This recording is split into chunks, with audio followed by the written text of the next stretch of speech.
बिस्मिल्लाहिर्रहमानिर्रहीम। अस्सलामुअलैकुम दोस्तों, मैं हूं आदिल रियाज़ और इस उम्मीद से कि आप सब लोग भी अल्लाह के फ़ज़ल से खैरियत से होंगे, आज की नशस्त का आगाज़ करता हूं। आज की नशस्त के आगाज़ के लिए जो मुंतखब करदा हदीस है तिरमिज़ी शरीफ की हदीस नंबर 1209। नबी पाक सल्लल्लाहु अलैहि वसल्लम ने फ़रमाया, सच्चा और अमानतदार ताजर क़यामत के दिन अम्बिया, सद्दीक़ीन और शुहदा के साथ होगा। तो इस हदीस के बाद दोस्तों हम आते हैं आज के मुंतखब करदा टॉपिक की तरफ। जो टॉपिक जो हमने आज इंतखाब किया है वो है म्यूटेशन या ज़मीनी जो जायदाद का इंतकाल है वो, और इसके बारे में पूरी तफसील के साथ इंशाल्लाह आज गुफ्तगू करेंगे इस नशिस्त में। सबसे पहले बात हम ये करते हैं कि इंतकाल कहते किसको हैं। इंतकाल एक तो आम हम लोग सुनते हैं कि फ़लाँ बंदा इंतकाल कर गया, तो अगर इसकी गहराई में जाएं तो बात तो वही है कि जब एक चीज़ कहीं दूसरी जगह पे एक जगह से दूसरी जगह मुंतकिल हो जाती है तो इसको इंतकाल कहते हैं। तो बात करते हैं जायदाद के इंतकाल पे की तरफ कि जायदाद का इंतकाल क्या है कि जब हम किसी एग्रीमेंट में एंटर होते हैं और एंटर होने के बाद हम उसकी पेमेंट जो है वो कंप्लीट कर लेते हैं, कंसिडरेशन हमारी कंप्लीट हो जाती है, तो फिर हम जो ख़रीदार होता है वो इस चीज़ का हक़ रखता है कि वो उस प्रॉपर्टी को अपने नाम पे मुंतकिल करवा ले। बेसिकली इंतकाल का मतलब जायदाद की एक मालिक से दूसरे मालिक के नाम पर ट्रांसफ़र होना जो है वो इंतकाल कहलाता है। इंतकाल कहाँ रजिस्टर होता है, कौन करता है, इसकी पावर है पटवारी के पास। जो हल्का पटवारी होता है इलाके का, वो उसके पास इसका इख्तियार है कि वो इंतकाल को दर्ज करता है। कहाँ दर्ज करता है, वो अपने एक रजिस्टर होता है पटवारी के पास, जिसको कानूनी ज़ुबान में दाखिल दफ्तर, दाखिल खारिज रजिस्टर कहते हैं या म्यूटेशन रजिस्टर कहते हैं, और आम ज़ुबान में इंतकाल रजिस्टर कहते हैं। उस इंतकाल रजिस्टर की ख़ास बात ये होती है कि उसके हर सफ़े की 2 एंट्री पॉइंट्स मतलब 2 परतें होती हैं। जो पहली परत है वो परत पटवार होती है, और जो दूसरी परत है वो परत सरकार होती है। पटवारी ने जो हर नया आने वाला जो इंतकाल है उसको अपने इस रजिस्टर में दाखिल खारिज रजिस्टर में पटवार की जगह में दर्ज करना होता है। उसके बाद हमारे पास वो वजूहात हैं, वो इकसाम हैं इंतकाल की, जिन जिन वजूहात की बिना पर हमें इंतकाल करवाना पड़ता है, और हम इंतकाल करवाने के लिए हल्का पटवारी से रब्ता करते हैं। सबसे पहली जो वजह है वो एक बै है, जो मतलब कि जब इंतकाल बै कहाँ पे होता है, जब हम एक एग्रीमेंट में एंटर होते हैं, हम एक जायदाद हमें पसंद आ जाती है, हम उसके ख़रीदार बन जाते हैं, और जो मालिक है वो भी हमें बेचने को तैयार होता है, हम उसकी जो अमाउंट है, उसकी डिज़ायर अमाउंट है वो पे करते हैं। तो अब फिर उसके बाद हम पटवारी के पास जाते हैं कि ये जगह मैं ख़रीद चुका हूँ और उसका ये मेरे पास सबूत है, और वो उसकी वेरिफ़िकेशन करने के बाद वो इंतकाल जो है पुराने मालिक के नाम से आगे आपके नाम पे ट्रांसफ़र कर देता है। तो ये पहली किस्म है जो आम तौर पे सुनी जाने वाली, ज़्यादा जो प्रैक्टिस में आती है, ये यही किस्म है कि एक बंदा एक प्रॉपर्टी को ख़रीदता है और अपने नाम पे उसका इंतकाल दर्ज करवाता है। उसके बाद दूसरी किस्म आ जाती है इंतकाल हिबा की। हिबा क्या है? हिबा गिफ्ट को कहते हैं कि एक आदमी जिसके जो मालिक है किसी प्रॉपर्टी का, वो अपने किसी ब्लड रिलेशन को अपनी उस प्रॉपर्टी में से कुछ हिस्सा जो है वो गिफ्ट कर देता है। तो इसको हम लीगल लैंग्वेज में गिफ्ट डीड कहते हैं, और वो हम फिर पटवारी के पास जाके कहते हैं कि जी ये फ़लाँ हिस्सा फ़लाँ प्रॉपर्टी का मेरे नाम पे गिफ्ट कर दिया गया है, तो लिहाजा इस हिस्से की हद तक मेरे नाम पे उसका इंतकाल दर्ज किया जाए। उसके बाद तीसरी जो किस्म आती है, तीसरी जो वजह आती है जो इंतकाल करवाने की, वो होती है एक्सचेंज, इंतकाल तबादला। कि मेरे पास एक प्रॉपर्टी है आपके पास भी एक प्रॉपर्टी है, हम एक म्यूचुअल कंसेंट के साथ एक दूसरे के साथ वो प्रॉपर्टीज़ जो हैं एक्सचेंज कर लेते हैं। आप मेरी प्रॉपर्टी का कब्ज़ा रख लेते हैं, मैं अपनी प्रॉपर्टी का कब्ज़ा रख लेता हूँ, और पटवारी के बाद हम पास जो है हम इसको ऐसे ही दर्ज करवा लेते हैं कि हमने एक एग्रीमेंट ऑफ एक्सचेंज में हम एंटर हुए हैं दोनों पार्टीज़, और दोनों की मर्ज़ी के साथ जो है ना ये हम एक्सचेंज कर रहे हैं, इसमें किसी किस्म का दबाव नहीं। तो पटवारी फिर क्या करता है कि आपका इंतकाल तबादला जो है वो दर्ज करता है और आपको इंतकाल जारी कर देता है। उसके बाद जो हम पूछते हैं कि जी एक वजह और आती है कि पटवारी पूछता है जी कि आप किस लिए मेरे पास इंतकाल किस वजह पे हम मेरे पास आए हैं इंतकाल दर्ज करवाने। तो आप कहते हैं कि जी मेरे वालिद साहब की ये प्रॉपर्टी थी, तो उनको जो है वो फोत हो गए हैं, अल्लाह को प्यारे हो गए हैं, तो अब हम इतने बहन भाई हैं और ये मेरी वालदा हैं, हम सब उनके लीगल एयर्स हैं, तो हम अपना विरासती इंतकाल जो है अपने नाम पे चढ़ाना चाहते हैं। तो फिर उसका क्या है कि वो पटवारी आपसे कुछ डॉक्यूमेंट्स रिक्वायर करेगा। आपका FRC जिसमें आपका जो फैमिली ट्री वो शो हो रहा हो, वो FRC आपके वालिद साहब का वो लेगा आपसे, नादरा से इशू किया हुआ, और उसके बाद वो शजरा बनाएगा आपके ख़ानदान का। शजरा बनाने के बाद उसको अपनी वेरिफिकेशन करने के बाद वो आपके नाम पे वो जो विरासती इंतकाल है वो चढ़ा देगा, दर्ज कर देगा।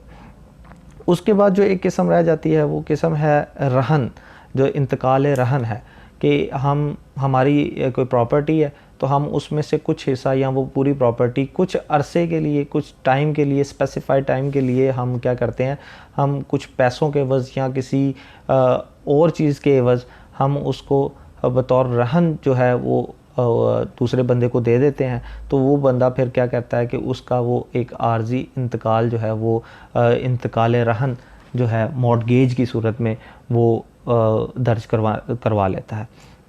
ये हैं वो चंद इकसाम जिनको बुनियाद बना के हम जो है आमतौर पे इंतकाल दर्ज करवाते हैं। और इसके बाद जो हमारे इन सब इंतकालात में जो हमारी बेसिक ज़रूरत पड़ती है वो एक डिग्री होती है सूट फॉर डिक्लेरेशन की, दावा बराए इस्तक़रार हक़ की, जो कि सिविल कोर्ट से हम लोग हासिल करते हैं। और वो हासिल करने के बाद जब हम लीगल एयर या जिस तरह से भी हम उस डिग्री में को अपने फेवर में डिग्री करवाने के बाद उसकी रूटीन प्रैक्टिस में सूट फॉर डिक्लेरेशन ही हमारी जो है हमें ज़रूरत पड़ती है एक इंतकाल को, एक वैलिड इंतकाल को दर्ज करवाने के लिए। उसके बाद जो एक इंतकाल को करवाने की फ़ीस के कुछ फ़ीस भी होती है इसमें रूटीन में, और फ़ीस के साथ साथ कुछ टैक्सेस भी इम्पोज होते हैं। टैक्सेस किस तरह से इम्पोज होते हैं कि सबसे पहले टैक्स हमें जो पे करना पड़ता है आम रूटीन में, कि अगर हम एक प्रॉपर्टी ख़रीदते हैं और उसको हम सेल भी करना चाहते हैं, और वो सेल करने का जो अरसा है उस ख़रीदे हुए डेट से 3 साल से पहले का है, मींस कि हमें वो प्रॉपर्टी ख़रीदे हुए अभी 3 साल नहीं गुज़रे हैं, तो फिर हमें जो टैक्स पे करना पड़ता है उसको सेल करते वक्त वो होता है capital gain tax. Capital gain tax हम जो है वो फ़रोख्त कुनिंदा जो प्रॉपर्टी को बेच रहा होगा उसके ऊपर होगा, और आम हालात में अगर वो फाइलर है तो उसको 1% उस प्रॉपर्टी की मालियत का 1% एज अ गेन टैक्स आप सरकार को पे करना पड़ेगा, और अगर इन केस वो नॉन फाइलर है तो वो फिर 2% जो है वो उस प्रॉपर्टी की मालियत का पे करेगा as a capital gain tax. उसके बाद जो दूसरा टैक्सेस है वो एडवांस टैक्स की शक्ल में हमें पे करना पड़ता है। वो इस हालत में होता है कि हमारी जो प्रॉपर्टी की मालियत है वो 40 लाख से ऊपर होनी चाहिए। अगर 40 लाख से ऊपर है तो वो हमें जो है एडवांस टैक्स पे करना पड़ेगा। अगर वो 40 लाख से नीचे है प्रॉपर्टी की जो मालियत है जो फ़रोख्त की जा रही है मज़कूरा प्रॉपर्टी है, तो फिर वो एडवांस जो टैक्स है वो हमें नहीं पे करना पड़ेगा। ये कितना होता है? ये 2% होता है उस सूरत में कि अगर आप फाइलर हैं, और अगर आप नॉन फाइलर हैं तो फिर आपको 4% जो है वो इस एडवांस टैक्स की सूरत में पे करना पड़ता है। इसके अलावा हमें CVT पे करनी पड़ती है। CVT हमें किन हालात में पे करनी पड़ती है कि हमारी जो प्रॉपर्टी हो वो शहरी हो या कमर्शियल हो, तो फिर हमें CVT पे करनी पड़ती है। देहाती जायदाद पे या देहात की जो अराजियाँ हैं उन पे CVT लागू नहीं होती है। और ये कितनी होती है? ये 2% होती है। और ये इसमें फाइलर और नॉन फाइलर वाली नहीं बात होती। अगर ये लागू होती है मींस कि आप शहरी प्रॉपर्टी को की ख़रीदो फरोख्त कर रहे हैं या कमर्शियल प्रॉपर्टी है तो उसके ऊपर ये लागू होगी और ये 2% ही पे करनी पड़ेगी। इसके बाद इंतकाल करने के तरीक़ाकार की बात के बारे में बात करते हैं कि इसका तरीक़ाकार क्या है, कैसे एक आम आदमी जाके अपनी प्रॉपर्टी जो उसने ख़रीद की है या उसकी विरासत में वो आई है या उसने रहन के ज़रिए वो इंतकाल करवाना है या वो उसको हिबा है किसी अपने बड़ों में से उसको हिबा किया है तो वो हिबे का इंतकाल कैसे करवाएगा, या उसने किसी प्रॉपर्टी को किसी दूसरे के साथ एक्सचेंज किया है तो वो जो तबादले का इंतकाल है वो कैसे चढ़वाएगा। तो तरीक़ाकार आजकल जो क्योंकि अराज़ी का रिकॉर्ड तकरीबन हर जगह ही कंप्यूटराइज्ड हो चुका है तो उसका तरीक़ाकार ये है कि आप अपने ओरिजिनल डॉक्यूमेंट्स के साथ जो हमारे कंप्यूटर सेंटर्स जो बनाए गए हैं उन वहाँ पे चले जाएंगे। वो वहाँ पे एक नादरा का लिंक उन्होंने दिया हुआ, वहाँ उस डेस्क पे आप जाके अपने आप को अपने कंप्यूटराइज ओरिजिनल CNIC के साथ वेरीफाई करवाएंगे। वेरीफाई करवाने के बाद वो आपको ज़ाहिरी तौर पे एक टोकन जारी कर देंगे। टोकन जारी करने के बाद वो आपको नेक्स्ट डेस्क पे भेज देंगे। वहाँ जाके आप अपने डॉक्यूमेंट्स की बाबत आप अपने सारा कुछ जो है आपका इशू है वो बताएंगे कि जी हम किस लिए आए हैं। तो वो जो डेस्क होगा, डेस्क सर्विस सेंटर ऑफिशियल के नाम से आमतौर पे होता है, यही टर्म उनके लिए यूज़ होती है।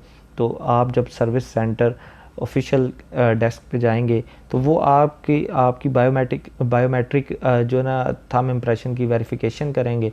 वेरिफिकेशन करने के बाद आपकी फ़ोटोग्राफ्स वगैरह लेंगे और उसके बाद वो आपकी जो है प्रॉपर्टी के बारे में इंफॉर्मेशन लेके उसको वेरीफाई करके तो आपको एक चालान जारी कर देंगे कि ये इतने का चालान है। उसमें वो इंतकाल की फ़ीस भी इंक्लूड होगी और जैसा कि हमने टैक्सेस के बारे में बात की है, जो टैक्स आप पे लागू होते होंगे आपकी प्रॉपर्टी को सामने रख के वो उसको कैलकुलेट करके आपको एक चालान बना देंगे और आप उस चालान को लेके बैंक चले जाएंगे। बैंक में वो पे कर देंगे। पे करने के बाद वापस आप इसी डेस्क पे वापस आ जाएंगे और एक एप्लीकेशन के साथ पेश हो जाएंगे कि जी मेरा ये इंतकाल चढ़ाया जाए और मैं ये चालान जो आपने जारी किया है ये मैं पे कर चुका हूँ।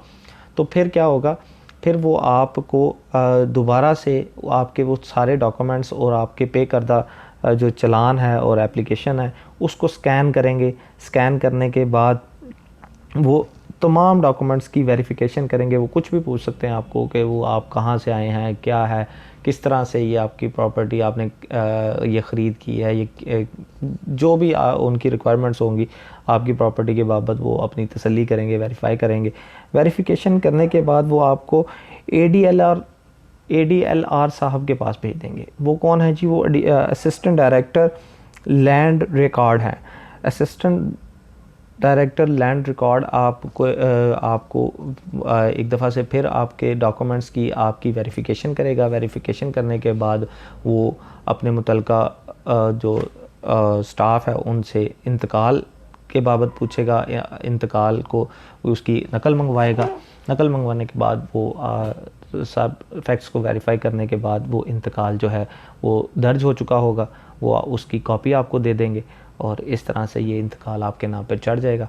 और ये थी जनाब आज की हमारी नशिस्त और बड़ा रूटीन में इस्तेमाल होने वाला ये फार्मूला है।